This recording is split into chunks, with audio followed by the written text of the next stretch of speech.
तो हेलो, यहाँ पे हम लोग लेकर आ चुके हैं बीपीएससी प्राथमिक शिक्षक प्रश्न पत्र सेट नंबर 5 को लेकर एडुटेरिया का। आप लोगों को पता ही है दोस्तों, यहाँ पे एडुटेरिया का सेट चल रहा है। तो मैं आप लोगों को यहाँ पे बता दूँ, बीपीएससी के द्वारा जो भी एग्जाम्स होने वाले हैं प्राथमिक शिक्षक बहाली के लिए 1 to 5 वालों के लिए, तो एडुटेरिया का हम लोग यहाँ पे सामान्य अध्ययन जो पेपर 2 होने वाला है 120 प्रश्न का, उसका हम लोग यहाँ पे प्रश्न पत्र देखने वाले हैं। ठीक है, जो एडुटेरिया के माध्यम से यहाँ पे निकाला गया। तो काफ़ी अच्छे अच्छे क्वेश्चन इसमें दिया गया है दोस्तों। चलिए हम लोग एक एक प्रश्न को देखते हैं और आप लोग अंत तक जरूर देखना। जितने भी सेट आने वाले हैं इसको जरूर एक बार देख लिया कीजिए, ठीक है, क्योंकि इससे कई सारे क्वेश्चंस आप सभी को हूबहू कई सारे क्वेश्चंस देखने को मिलते हैं। तो चलिए बिना किसी देरी के हम लोग स्टार्ट करते हैं। इसका पीडीएफ का लिंक आपको डिस्क्रिप्शन में दे दूंगा, वहाँ से भी आप लोग इसको डाउनलोड कर सकते हो। तो चलिए हम लोग यहाँ पे पहला प्रश्न देखते हैं। देखिए पहला प्रश्न कहा गया है कि तीसरा आंग्ल मैसूर युद्ध किस गवर्नर जनरल के कार्यकाल में हुआ था। तो काफ़ी इंपॉर्टेंट प्रश्न है। तो तीसरा आंग्ल मैसूर युद्ध जो हुआ था ये आपका लॉर्ड कॉर्नवालिस के समय में कार्यकाल में हुआ था, ठीक है। और लॉर्ड वेलेस्ली जो है इसमें चौथा मैसूर युद्ध हुआ था, चौथा आंग्ल मैसूर युद्ध। तो तीसरा में क्या हुआ था, तीसरा में आपका टीपू का जो हो यहाँ पे हार हुआ था, ठीक है। तो इसको यहाँ पे एक का सही उत्तर क्या हो गया, बी करेक्ट हो जाएगा। लॉर्ड कॉर्नवालिस के शासनकाल में हुआ था, कार्यकाल में।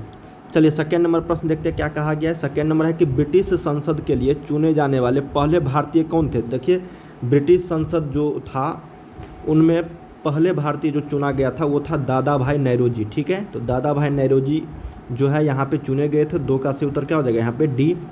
चलिए थर्ड नंबर प्रश्न देखते हैं, थोड़ा सा फास्ट करते हैं क्योंकि काफ़ी क्वेश्चंस है, ठीक है। निम्नलिखित घटनाओं पर विचार कीजिए। देखिए घटना बताना है आपको और उसके बाद यहाँ पे इन घटनाओं का सही कालानुक्रमिक क्रम क्या है, मतलब जो पहले है उसको पहले बताना है और जो बाद में है उसको बाद में बताना है। तो यहाँ पे देखिए नील विद्रोह की अगर बात करेंगे तो नील विद्रोह हुआ था 1859 में, संथाल विद्रोह हुआ था 1855 के आसपास, सिपाहियों का विद्रोह हुआ था 1857 के आसपास, और दक्कन जो दंगे था ये 1875 के आसपास हुआ था। तो सबसे पहले जो घटना हुआ था वो संथाल, उसके बाद देखो 2 के बाद यहाँ पे 57 वाला, उसके बाद 1, उसके बाद 3। तो 2, 4, 1, 3 किस में है, तो ऑप्शन नंबर आपका डी में है, यही करेक्ट हो जाएगा, ठीक है। तो ये चीज़ आपको ध्यान में रखना है। संथाल विद्रोह 1855 के आसपास हुआ था, ठीक है। 2 यहाँ पे काफ़ी इम्पोर्टेंट ये संथाल विद्रोह माना जाता है, जो झारखंड उस समय बिहार झारखंड एक ही था उसके अंतर्गत हुआ था, ठीक है, जमींदारी व्यवस्था के खिलाफ। और सिपाही विद्रोह तो आप सभी जानते होंगे। फोर्थ नंबर प्रश्न है कि मंगल पांडे ने विद्रोह का नेतृत्व कहाँ किया था। देखिए सभी को पता है मंगल पांडे ने सिपाही विद्रोह का नेतृत्व किया था, लेकिन किस जगह से किया था, मेरठ से, बगदल से, बैरकपुर या फिर बहरामपुर। तो ये बैरकपुर से किया था 1857 के सिपाही विद्रोह का नेतृत्व, ठीक है, बैरकपुर। अगला है कि बिहार बंगाल काश्तकारी अधिनियम कब पारित हुआ। देखिए बिहार बंगाल काश्तकारी जो अधिनियम पारित हुआ था ये हुआ था 1885 ईस्वी में, जब बिहार बंगाल एक साथ था। लेकिन जब 1912 के बाद जो है बिहार और बंगाल अलग हुआ तो इसको बिहार काश्तकारी अधिनियम का नाम दे दिया गया, ठीक है। जब बिहार बंगाल पूछा जाएगा तो आपको 1885 लगाना है, तो ये करेक्ट हो जाएगा। अगला यहाँ पे कि भारतीय राष्ट्रीय कांग्रेस ने किस अधिवेशन में राष्ट्रीय आर्थिक कार्यक्रम को अपनाया था। देखिए भारतीय राष्ट्रीय कांग्रेस ने राष्ट्रीय आर्थिक कार्यक्रम जो अपनाया था वो था कराची में 1931 में, ठीक है, कराची अधिवेशन 1931 में। सही उत्तर यहाँ पे क्या हो जाएगा, 6 का ए करेक्ट हो जाएगा, ठीक है। और इसके अध्यक्ष कौन थे, सरदार वल्लभ भाई पटेल। अगला, वर्ष 1823 में लाइसेंसिंग रेगुलेशन एक्ट किसने पेश किया था। देखिए वर्ष 1823 की बात हो रही है। लाइसेंसिंग रेगुलेशन एक्ट जो पारित किया गया था, पेश किया गया था, ये किया गया था जॉन एडम्स के द्वारा, ठीक है। तो 7 का सही उत्तर सी करेक्ट हो जाएगा, ठीक है, जिसका मुख्य उद्देश्य था भारतीय समाचार पत्रों को दबाना था, जो जॉन एडम्स के द्वारा पेश किया गया था 1823 ईस्वी में, लाइसेंसिंग रेगुलेशन एक्ट। 8 नंबर है कि निम्नलिखित में से किसने नील दर्पण का अंग्रेजी में अनुवाद किया था। देखिए नील दर्पण का जो अंग्रेजी में अनुवाद किया था उसका नाम था मधुसूदन दत्त। क्या नाम था, मधुसूदन दत्त। ये लगभग 1858-59 के आसपास में बंगाली भाषा का नाटक था जिन्होंने इनका अंग्रेजी अनुवाद किया था, उनका नाम था मधुसूदन दत्त, ठीक है। और ये लिखा गया था नील दर्पण बंगाली में दीनबंधु मित्र के द्वारा, ठीक है, लेकिन अंग्रेजी अनुवाद किसके द्वारा किया गया, मधुसूदन दत्त। अगला है कि समाचार पत्र हिंदुस्तान टाइम्स के संपादक कौन थे। बहुत ही इंपॉर्टेंट प्रश्न है ये। तो सही उत्तर है जाएगा के एम पनिक्कर। क्या नाम है? के एम पनिक्कर। तो 9 का सही उत्तर सी करेक्ट हो जाएगा। समाचार पत्र हिंदुस्तान टाइम्स के संपादक थे के एम पनिक्कर। चलिए अगला प्रश्न देखते हैं। क्या कहा गया है कि पुस्तकें राजयोग, कर्म योग, ज्ञान योग और भक्ति योग किसके द्वारा लिखित है? तो ये लिखित किए गए हैं स्वामी विवेकानंद जी के द्वारा, जिनका जन्म हुआ था 12 जनवरी 1863 ईस्वी को। कहाँ पे? बंगाल में। ठीक है, सही उत्तर यहाँ पे क्या हो जाएगा? बी करेक्ट हो जाएगा, स्वामी विवेकानंद। इनके बचपन का नाम कभी कभी पूछ दिया जाता है, तो नरेंद्र दत्त इसका बचपन के नाम था। चलिए 11 नंबर प्रश्न देखते हैं। क्या कहा गया है? कहा गया है किसके नेतृत्व में ठगी प्रथा का दमन हुआ था? ठीक है, तो देखिए ठगी प्रथा का जो दमन हुआ था ये था कर्नल सेलीमैन के नेतृत्व में। तो सही उत्तर यहाँ पे क्या हो जाएगा? 11 का डी करेक्ट हो जाएगा। ठीक है, दमन मतलब खत्म किया था। ठीक है, चलिए अगला देखते हैं कि भारत में स्थानीय स्वशासन का जनक किसे माना जाता है? देखिए स्थानीय स्वशासन का जनक लॉर्ड रिपन के कार्यकाल में हुआ था, तो लॉर्ड रिपन को ही भारतीय स्थानीय स्वशासन का जनक माना जाता है। तो 12 का सही उत्तर ए के साथ चलेंगे हम लोग, जिनका 1880 से लेकर 1884 के आसपास था, और इसी के शासनकाल में 1881 ईस्वी में जनगणना जो है स्टार्ट हुआ था। ठीक है, और 1872 ईस्वी में लॉर्ड मेयो के काल में हुआ था शुरुआत, लेकिन जो 10-10 वर्ष का जो जनगणना है वो आपका लॉर्ड रिपन के काल में ही हुआ था 1881 ईस्वी में। चलिए अगला देख लेते हैं कि निम्नलिखित में से किसने 1904 के भारतीय विश्वविद्यालय अधिनियम को प्रतिगामी उपाय बताया है? उसका नाम है गोपाल कृष्ण गोखले। क्या नाम है? गोपाल कृष्ण गोखले। ऑप्शन नंबर 13 का ए। चलिए 40 नंबर देखते हैं कि कांग्रेस सोशलिस्ट पार्टी 1934 के गठन के दौरान भारत का वायसराय कौन था? देखिए कांग्रेस सोशलिस्ट पार्टी और बिहार सोशलिस्ट पार्टी ये भी पूछा जाता है, 1921 में उसका हुआ था। कांग्रेस सोशलिस्ट पार्टी 1934 के गठन के दौरान भारत का वायसराय जो था वो था लॉर्ड विलिंगटन। क्या नाम था? Lord Willingdon. और इसका जो शासनकाल था, कार्यकाल, वो था 1931 से लेकर 1936 के आसपास। ठीक है, और इससे पहले जो थे वो लॉर्ड इरविन थे। तो यहाँ पे से उत्तर क्या हो जाएगा? 14 का डी, भारत के वायसराय थे। अगला है कि हम ब्रिटेन की बर्बादी से अपनी स्वतंत्रता नहीं चाहते हैं, किसने कहा? ये कहा था महात्मा गांधी। ठीक है, ऑप्शन नंबर बी। ये कब कहा था? द्वितीय विश्व युद्ध के दौरान। अगला है कि दांडी मार्च के दौरान रघुपति राघव राजा राम गीत किस प्रसिद्ध संगीतकार द्वारा गाया गया था? ये गाया गया था दिगंबर विष्णु फुलस्कर के द्वारा। ठीक है, ऑप्शन नंबर 16 का ए करेक्ट हो जाएगा। अगला है कि गांधी जी की अनुपस्थिति में भारत छोड़ो आंदोलन का नेतृत्व किसके द्वारा किया गया था? तो ये था आपका अरुणा आसफ अली के नेतृत्व में। ठीक है, तो ऑप्शन नंबर 16 का सी करेक्ट हो जाएगी। 17 का। 18 नंबर देखते हैं कि निम्नलिखित में से किसने अपने शासनकाल के दौरान एक नया कैलेंडर, एक नई प्रणाली या सिक्का और नए पैमाने या फिर वजन एवं माप की शुरुआत की थी? देखिए किसके शासनकाल में ये सारी चीज़ें हुआ है? एक नया कैलेंडर भी जारी किया गया, एक नई प्रणाली, सिक्का और नए पैमाने, वजन या फिर माप का। तो ये सारे टीपू सुल्तान के कार्यकाल में हुआ था, शासनकाल में। तो ऑप्शन नंबर 18 का ए करेक्ट हो जाएगा। ठीक है, जो हैदर अली के बेटे थे टीपू सुल्तान। अगला है कि निम्नलिखित में से किस आंदोलन के दौरान गांधी जी ने 1 वर्ष में स्वराज का वादा किया था? ये था असहयोग आंदोलन के दौरान। किस आंदोलन के दौरान? असहयोग आंदोलन के दौरान 1920-22 के आसपास। अगला है यहाँ पे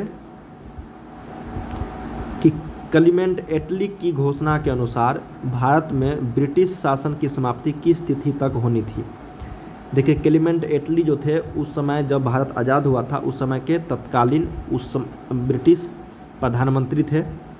तो उन्होंने घोषणा किया था कि इस तिथि तक हम भारत छोड़ देंगे। ठीक है, तो किस तिथि तक ये निर्धारित था? तो ये था 30 जून 1948 तक। ठीक है, हालांकि 15 अगस्त 1947 को ही वो छोड़ के चले गए, लेकिन घोषणा जो किया था वो 30 जून 1948 तक का टाइम था। ठीक है, तो सही उत्तर डी करेक्ट हो जाएगी।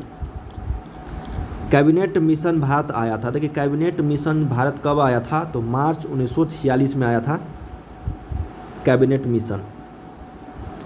21 का ए। इसमें कितने सदस्य थे? तो 32 सदस्य थे। और कहाँ पहुँचा था कैबिनेट मिशन? तो दिल्ली पहुँचा था, ठीक है। और इसका नेतृत्व किसके द्वारा किया गया था? तो पाइथिक लॉरेंस के द्वारा। ये भी प्रश्न पूछा जाता है, पाइथिक लॉरेंस के द्वारा इनका नेतृत्व किया गया था। और इसमें 3 ब्रिटिश कैबिनेट सदस्य शामिल थे, ठीक है। अगला है, निम्नलिखित में से कौन सा सिंधु घाटी सभ्यता के बारे में सही है? तो सिंधु घाटी के बारे में बताना है कि कौन सा सही है। तो उन पर व्यापारियों के एक वर्ग का शासन था, नगर निगम लोगों के नागरिक सुविधाओं की देखभाल करता था, वे बोस्ट्रोफेडेनिक शैली के स्क्रिप्ट का उपयोग कर रहे थे। तो इनमें से सभी हो जाएंगे, ये सारे बातें सही है सिंधु घाटी सभ्यता के बारे में। तो 22 का सही उत्तर डी करेक्ट हो जाएगी। तो इस देखते हैं कि रामायण, महाभारत और मनु स्मृति निम्नलिखित में से किस अवधि के दौरान संकलित किए गए थे? ये किए गए थे आपका शुंग काल के दौरान, ठीक है, शुंग काल। ऑप्शन नंबर 23 का सी करेक्ट हो जाएगी। रामायण, महाभारत और मनु स्मृति निम्नलिखित में से किस अवधि के दौरान संकलित किए गए थे? तो शुंग काल, ठीक है। अगला है कि मथुरा और गांधार कला के बारे में निम्नलिखित में से कौन सा कथन सही है? कनिष्क काल में इन दोनों कलाओं का विकास हुआ था, यही कथन इनका सही है और बाकी जितने भी है ये सारे गलत है, ठीक है। तो सही उत्तर क्या हो जाएगा? 24 का ए, मथुरा और गांधार कला। भारतीय इतिहास में प्रसिद्ध ऐहोल अभिलेख का संबंध किस शासक से? देखिए ऐहोल अभिलेख जो है ये आपका पुलकेशिन द्वितीय से है। बहुत ही इंपॉर्टेंट प्रश्न है ये। 25 का डी करेक्ट हो जाएगा, पुलकेशिन द्वितीय।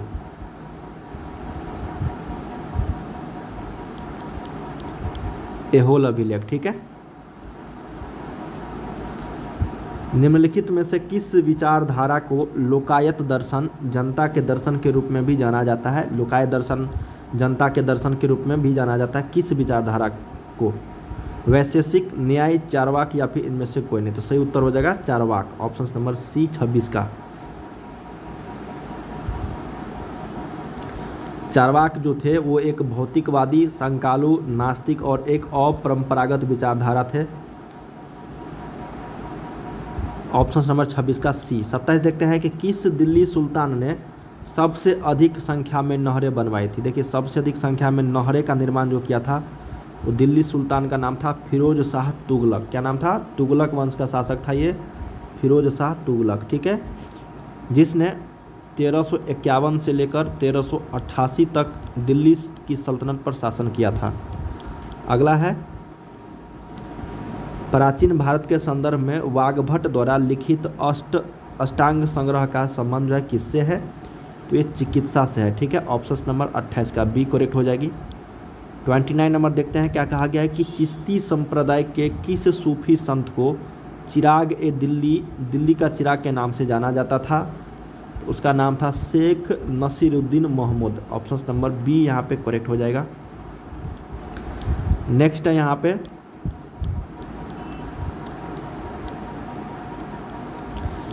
दिल्ली सल्तनत में इक्ता प्रणाली की शुरुआत किसने किया था? तो वो था इल्तुतमिश, ठीक है, इल्तुतमिश। अकबर जहांगीर तो होगा नहीं, दिल्ली सल्तनत कुतुबुद्दीन ऐबक और इल्तुतमिश में से होगा, तो इल्तुतमिश यहाँ पे राइट आंसर हो जाएगा, ठीक है। अगला है कि पोमोलॉजी में किसका अध्ययन किया जाता है? तो कि पोमोलॉजी में जो है अध्ययन किया जाता है फलों का। क्या चीज़ का? तो फलों का। ऑप्शन नंबर ए करेक्ट हो जाएगा, जिसको फ्लोरिकल्चर में कहा जाता है, ठीक है, फूलों का। फ्लोरिकल्चर में फूलों का और ओलेरीकल्चर में सब्जियों का, ओलेरीकल्चर में, लेकिन पोमोलॉजी में फलों का। और कीटों को तो पता ही होगा, एंटोमोलॉजी बोलते हैं। इको मार्क प्रतीक निम्नलिखित में से किससे संबंधित है? कि इको मार्क जो है ये पर्यावरण के लिए सुरक्षित सामग्री के लिए उपयोग किया जाता है, प्रतीक है ये। 32 का बी करेक्ट हो जाएगा। 33 देखते हैं कि एक अनवीनीकृत ऊर्जा का स्रोत है। देखिए एक अनवीनीकृत ऊर्जा का जो स्रोत है यहाँ पे अनवीकरणीय का, पेट्रोलियम, वायु ऊर्जा, बायोगैस या फिर सौर ऊर्जा। तो इसका सही उत्तर हो जाएगा आपका पेट्रोलियम। क्या हो जाएगा? पेट्रोलियम एक अनवीकरणीय ऊर्जा स्रोत है और इसको हम लोग परंपरागत ऊर्जा स्रोत भी बोलते हैं, ठीक है। और ये जितने भी है ये तीन चीज़ ये अपरंपरागत है। नेक्स्ट है यहाँ पे कि वर्ष 2011 के जनगणना के अनुसार 0 से 6 वर्ष आयु वर्ग में बाल लिंगानुपात बिहार के किस जिले में सबसे कम था? ऑप्शन है वैशाली, मुजफ्फरपुर, जहानाबाद, बेगूसराय। तो सबसे कम था वैशाली में। तो ऑप्शन नंबर 34 का क्या हो जाएगा? ए। जो 904 ही बच्चे थे 1000 बच्चे पे, ठीक है, मतलब ये पुरुष पे मात्र 904 लड़की थी। ये बाल लिंगानुपात है जो 0 से 6 वर्ष की आयु के बीच में मापा जाता है। अगला है यहाँ पे कि निम्नलिखित में से कौन सा सही सुमेलित नहीं है? तो सही सुमेलित नहीं है बताना है नीरज चोपड़ा भाला फेंक, ये सही है। अवनी लेखरा पैरा निशानेबाजी, ये भी सही है। कृष्णा नागर पैरा बैडमिंटन, ये भी सही है। मित्राव गुहा हॉकी, ये गलत है। ये आपका किससे है? शतरंज से है। क्या है? शतरंज से। तो सही उत्तर 35 का डी, ये सुमेलित नहीं थे। अगला है कि सामान्य दृष्टि के लिए निम्नलिखित में से कौन सा विटामिन आवश्यक होता है? देखिए, सामान्य दृष्टि मतलब आँख के लिए बताया गया है। तो आँख से रिलेटेड कौन सा विटामिन होता है? तो होता है रेटिनॉल, विटामिन ए। और विटामिन ए का जो वैज्ञानिक नाम है, रासायनिक नाम है, वो क्या है? रेटिनॉल है। अगला है कि सुगम्य भारत अभियान संबंधित है कि सुगम्य भारत अभियान जो संबंधित है ये दिव्यांग व्यक्तियों से संबंधित है। Option number B. यूनेस्को की स्थापना कब की गई थी? तो यूनेस्को की जो स्थापना किया गया था वो नवंबर 1945 ईस्वी के आसपास हुआ था, ठीक है। 4 नवंबर 1945 को यूनेस्को की स्थापना हुआ था। अगला है कि विष्णुपद मंदिर बिहार के किस जिले में स्थित है? देखिए, विष्णुपद मंदिर जो है ये आपका गया जिला में स्थित है, ठीक है। ऑप्शन नंबर 39 का सी करेक्ट हो जाएगी। अगला है कि प्राथमिक स्तर पर एक शिक्षक में निम्नलिखित में से किसे सबसे महत्वपूर्ण विशेषता मानना चाहिए? पढ़ाने की उत्सुकता, धैर्य और दृढ़ता, शिक्षण पद्धतियों और विषयों के ज्ञान में दक्षता, या फिर मानक भाषा में पढ़ाने में दक्षता। तो इसका सही उत्तर हो जाएगा धैर्य और दृढ़ता होनी चाहिए प्राथमिक स्तर पर एक शिक्षक में। तो ऑप्शन नंबर 40 का बी, क्योंकि प्राथमिक 1 to 5 बच्चों के लिए है, इसमें धैर्य और दृढ़ता दोनों होनी चाहिए। अगला है 41 नंबर कि किस केंद्रीय मंत्रालय द्वारा स्वर धरोहर उत्सव का आयोजन किया गया? तो स्वर धरोहर जो उत्सव आयोजन किया गया है ये आपका संस्कृति मंत्रालय के द्वारा किया गया है। केंद्रीय संस्कृति मंत्रालय दिल्ली में किया गया, ठीक है। इस महोत्सव का उद्देश्य जो था वो देश की प्रतिष्ठित कला, संस्कृति और विरासत को प्रदर्शित करना था। अगला है कि सुपर कंप्यूटर परम शक्ति को कहाँ स्थापित किया गया है? तो IIT खड़गपुर में। तो सही उत्तर 42 का ए करेक्ट हो जाएगी। अगला है यहाँ पे कि भारतीय सेना ने किस देश के साथ संयुक्त प्रशिक्षण अभ्यास साइक्लोन 1 का शुभारंभ किया है? वो है मिस्र देश के साथ। ऑप्शन नंबर 43 का ए करेक्ट होगा, राजस्थान के जैसलमेर में। अगला है कि पर्यटन को प्रोत्साहन देने के लिए अंतर्राष्ट्रीय पर्यटन प्रदर्शनी जिसको फिटूर किस देश में आयोजित किया गया? तो इस देश का नाम है स्पेन। क्या नाम है? स्पेन, जो जनवरी 2023 में आयोजित किया गया था। मैड्रिड जो स्पेन में है, ठीक है। अगला है यहाँ पे कि इंडिया जस्टिस रिपोर्ट 2022 के संदर्भ में कौन सा कथन असत्य है?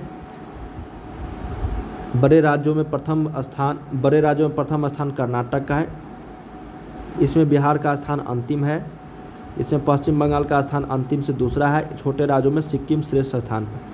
कौन सा कथन असत्य है इंडिया जस्टिस रिपोर्ट में? तो सही उत्तर यहाँ पे बी करेक्ट हो जाएगा, इसमें बिहार का स्थान अंतिम है, ये कथन जो है असत्य है। तो 45 का सही उत्तर क्या हो गया यहाँ पे? बी।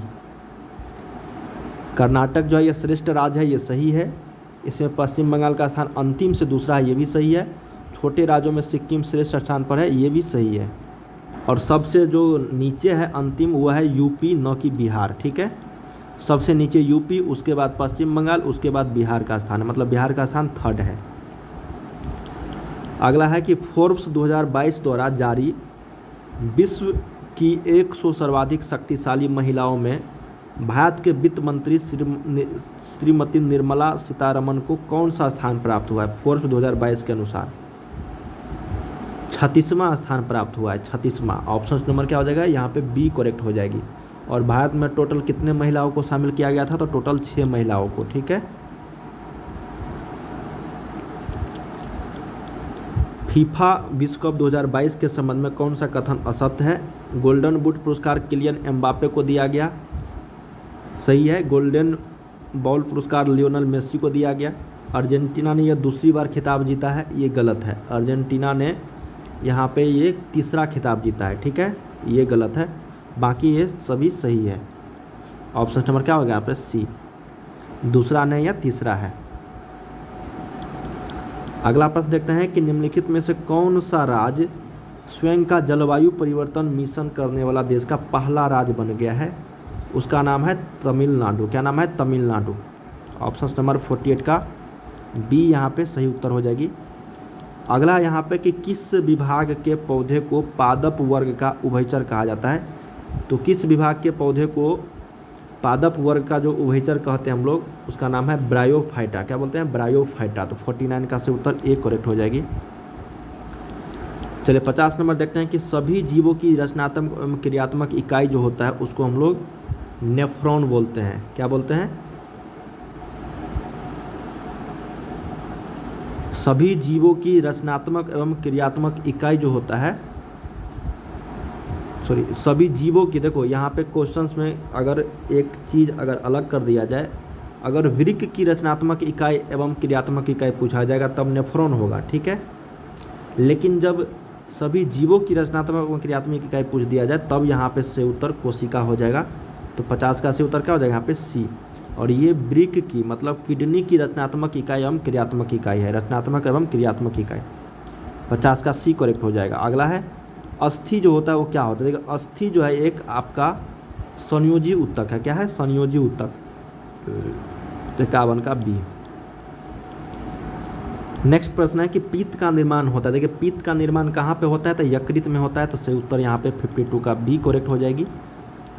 53 देखते हैं कि मनुष्य का हृदय किस झिल्ली द्वारा घिरी रहती है? तो मनुष्य का हृदय जो है वो घिरी रहती है पेरिकार्डियम के द्वारा। तो ऑप्शन नंबर आपका 53 का ए सही उत्तर हो जाएगा। अगला है कि रेजिन किस पौधे का उत्सर्जी पदार्थ है? रेजिन, देखिए रेजिन जो है किस पौधों का उत्सर्जी पदार्थ है? 54 का से उत्तर सी हो जाएगा। पाइन चीड़ पौधे का उत्सर्जी पदार्थ माना जाता है। 54 का सी। चलिए 55 नंबर देखते हैं कि निम्नलिखित में से मास्टर ग्रंथि कहा जाता है। देखिए मास्टर ग्रंथि जो बोलते हैं वो पिट्यूटरी ग्लैंड को बोलते हैं। तो ऑप्शन नंबर आपको बी करेक्ट हो जाएगी।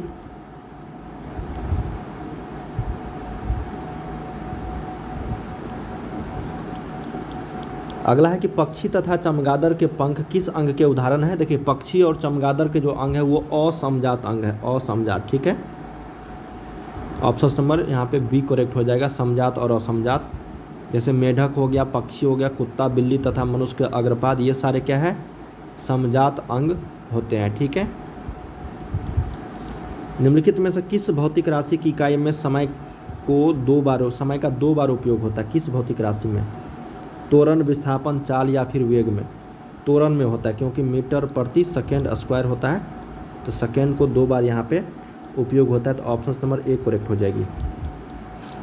अगला है कि बस के अचानक रुकने में से बस में बैठे यात्रियों का शरीर आगे की ओर झुक जाता है, इसका कारण क्या है? तो इसका कारण है गति का जड़त्व, ठीक है, गति का जड़त्व। ऑप्शन नंबर बी करेक्ट हो जाएगा।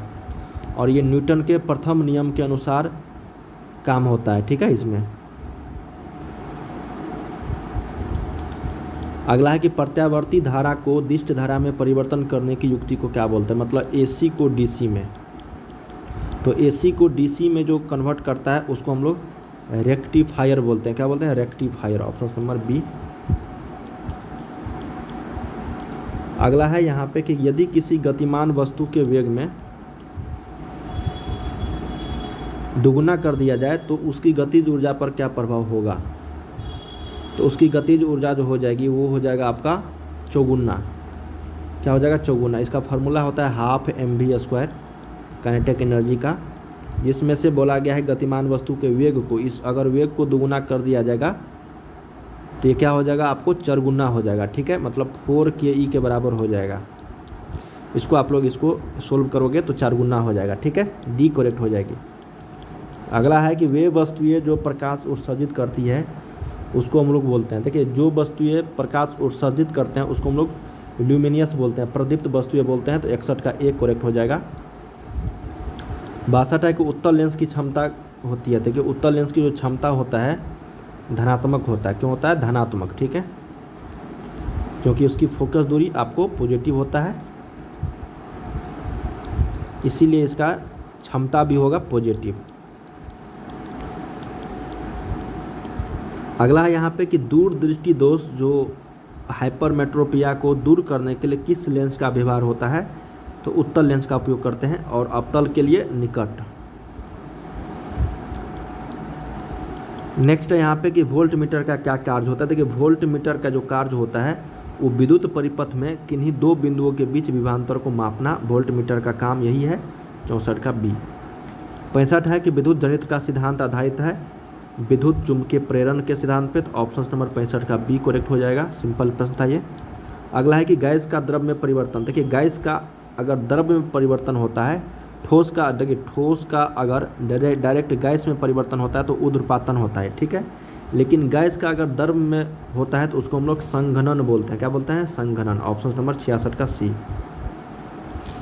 67 है कि पदार्थ के कणों को एक साथ बांधकर रखने वाला बल कहलाता है, देखिए पदार्थ के कणों को एक साथ बांधकर रखने वाला जो बल होता है उसको हम लोग बोलते हैं अंतर आणविक बल, क्या बोलते हैं अंतर आणविक बल, ऑप्शन नंबर सी करेक्ट हो जाएगा।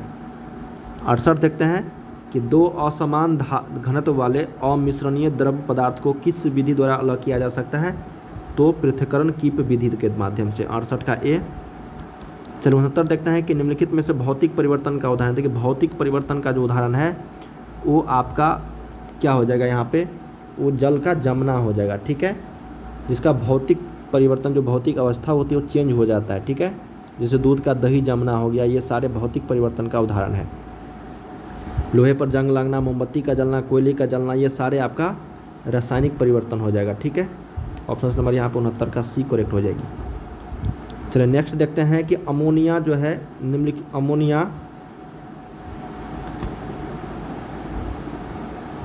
अमोनिया में नाइट्रोजन की संयोजकता कितनी है, देखिए अमोनिया में नाइट्रोजन की संयोजकता जो है ये आपका 3 है, टोटल कितने हैं 3 है, ऑप्शन नंबर 70 का डी करेक्ट हो जाएगा। अमोनिया में नाइट्रोजन की जो संयोजकता है वो 3 है, ठीक है, NH, ठीक है ना, इसका 3 है और इसका 1 होता है, तो NH3 ये बनता है। अगला है कि परमाणु के नाभिक के नज़दीक कौन सी कक्षा होती है, तो परमाणु के नाभिक के जो नज़दीक होता है वो के सेल होता है, यहाँ पे ऑप्शन नंबर ए करेक्ट हो जाएगा और बी, ठीक है, के कक्षा होती है। और किसी भी तत्व के परमाणु में कुल कितने कक्षाएं होते हैं, तो 7 कक्षाएं होता है। अगला है कि निम्नलिखित में से किस विधि द्वारा लोहे की कहारी को जंग लगने से बचाया जा सकता है, तो उस जस्ता की परत चढ़ाकर, ऑप्शन नंबर बी करेक्ट हो जाएगा। अगला है कि कौन सा हाइड्रोकार्बन कमरे के ताप पर ठोस होता है, तो कमरे के ताप पर जो ठोस होता है वो आपका C20H42, ऑप्शन नंबर ये जो है आपका करेक्ट हो जाएगा, सी करेक्ट हो जाएगी, ठीक है। अगला है यहाँ पे कि संविधान सभा के मूल अधिकारों, अल्पसंख्यकों एवं जनजातियों तथा बहिष्कृत क्षेत्रों के लिए परामर्शदाता समिति के जो अध्यक्ष थे वो थे सरदार वल्लभ भाई पटेल, ऑप्शन नंबर सी यहाँ पे करेक्ट हो जाएगा। अगला है नेक्स्ट क्वेश्चन कि उच्चतम न्यायालय के सेवानिवृत्त न्यायाधीशों के लिए कहाँ पर वकालत करने की जो मनाही है, वो भारत के किसी भी न्यायालय में मनाही है, ठीक है, ऑप्शन नंबर बी यहाँ पे सही उत्तर हो जाएगा। अगर सेवानिवृत्त हो जाता है तो कहीं भी वो वकालत नहीं कर सकता है। राज्य की वास्तविक कार्यपालिका शक्तियों का प्रयोग किसके द्वारा किया जाता है, वो मुख्यमंत्री होता है, ऑप्शन नंबर ए करेक्ट हो जाएगी। पूछा था कि मुख्यमंत्री किस प्रकार का यहाँ पे शक्तियों का प्रयोग करता है, तो कार्यपालिका शक्तियों का। अगला है कि निम्नलिखित में से कौन सा विषय राज्य सूची के अंतर्गत आता है, तो राज्य सूची के अंतर्गत कृषि, शिक्षा, दंड विधि या फिर रक्षा, तो यहाँ पे सही जो उत्तर हो जाएगा वो कृषि आता है, ठीक है, 77 का ये। और रक्षा जो है ये संघ सूची के अंतर्गत आता है। और दंड और जो शिक्षा है ये आपका समवर्ती सूची के अंतर्गत आता है, ठीक है। कृषि जो है राज्य सूची के अंतर्गत आता है। अगला है कि अल्पसंख्यकों के लिए किस वर्ष राष्ट्रीय आयोग बनाया गया था? तो राष्ट्रीय आयोग जो बनाया गया था अल्पसंख्यकों के लिए 1992 में बनाया गया था, डी ऑप्शंस। अगला है प्रश्न कि संयुक्त राष्ट्र सुरक्षा परिषद के अस्थायी सदस्यों का कार्यकाल कितने वर्षों तक होता है? तो टोटल 2 वर्षों तक होता है, ऑप्शन नंबर 79 का बी। अगला है कि राज्य के अधीन क्या है? तो राज्य के जो अधीन होता है वो आंतरिक एवं बाह्य दोनों संप्रभुता होती है, तो ऑप्शन नंबर 80 का क्या हो जाएगा? सी करेक्ट हो जाएगा, ठीक है। 80 का क्या हो जाएगा यहाँ पे? सी। चलो 81 देखते हैं कि भारतीय संविधान में मत अधिकार से क्या अभिप्राय है? तो भारतीय संविधान में जो मत अधिकार से क्या मतलब है कि वोट देने का अधिकार। ऑप्शन नंबर 81 का बी करेक्ट हो जाएगा। चलिए 82 देखते हैं कि नगर पालिका में महिलाओं के लिए कितने सीटें आरक्षित होती है? तो 1/3 जो है महिलाओं के लिए आरक्षित है, तो ऑप्शन नंबर 82 का सी करेक्ट हो जाएगी। 83 है कि जो व्यक्ति किसी स्टेट में नहीं रहता वह या तो संत होता है या फिर पशु, यह किसने कहा था? जो व्यक्ति किसी स्टेट में नहीं रहता वह या तो संत या फिर पशु, तो ये अरस्तु जी के द्वारा बताया गया है, 83 का डी यहाँ पे करेक्ट हो जाएगी।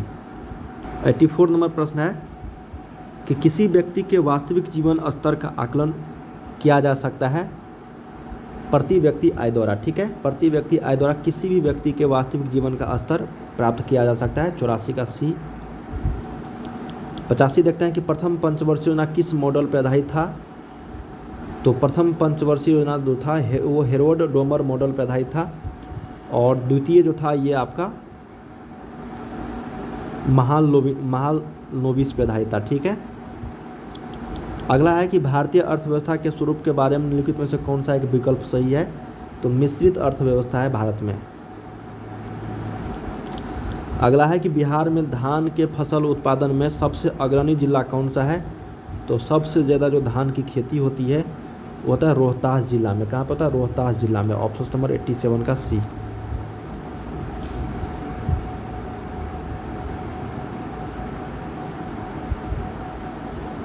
और सबसे कम जो होता है, सबसे कम वो होता है आपका सिवान जिला में, ठीक है, सिवान में।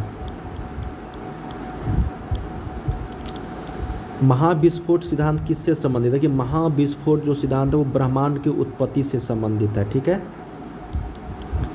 अगला है कि निम्नलिखित में से कौन सा संयंत्र शक्ति तथा खाद्य दोनों दे सकता है? उसका नाम है बायोगैस संयंत्र। क्या नाम है? बायोगैस संयंत्र। अगला है कि इनमें से किसने पहली बार यह व्याख्या की थी कि पृथ्वी के अपनी धुरी पर घूमने के कारण प्रतिदिन सूर्योदय एवं सूर्यास्त जो होता है वो किसके द्वारा ये व्याख्या किया गया था पहली बार? तो वो था आर्यभट्ट जी के द्वारा, ऑप्शन नंबर 1 करेक्ट हो जाएगा।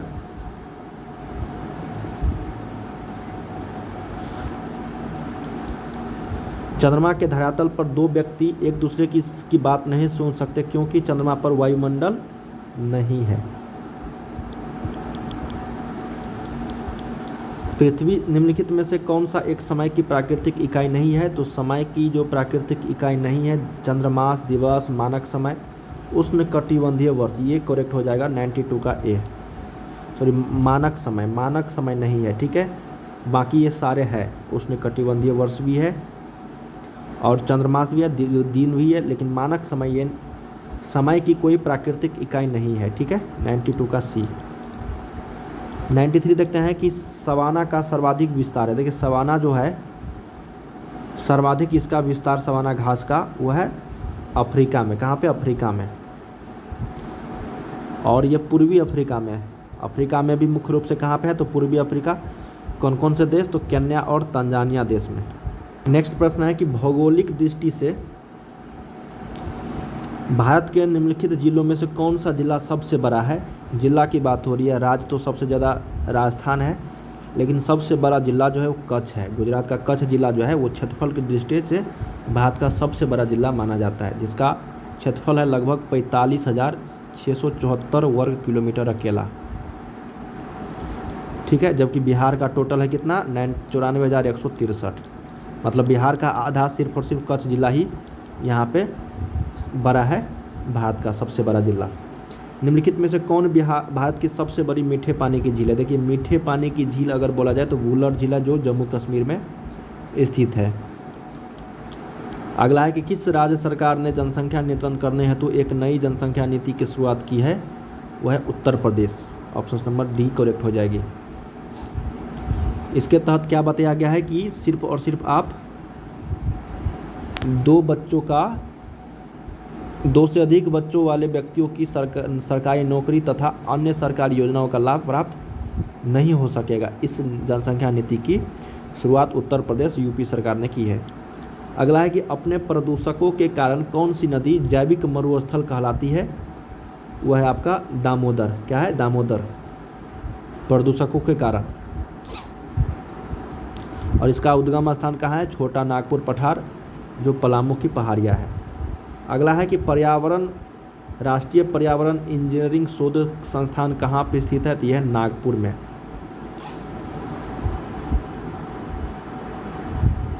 और भारतीय मौसम वेधशाला जो है वो पुणे में स्थित है। ठीक है।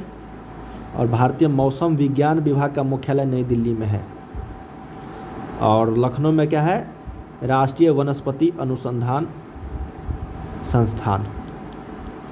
किस बायोम में सबसे कम तापांतर पाया जाता है? तो वह है सदाबहार वर्षावन biome. Option number D. Next है यहाँ पे कि निम्नलिखित में से कौन सा विश्व का सबसे बड़ा ग्लोबल कार्बन उत्सर्जक है?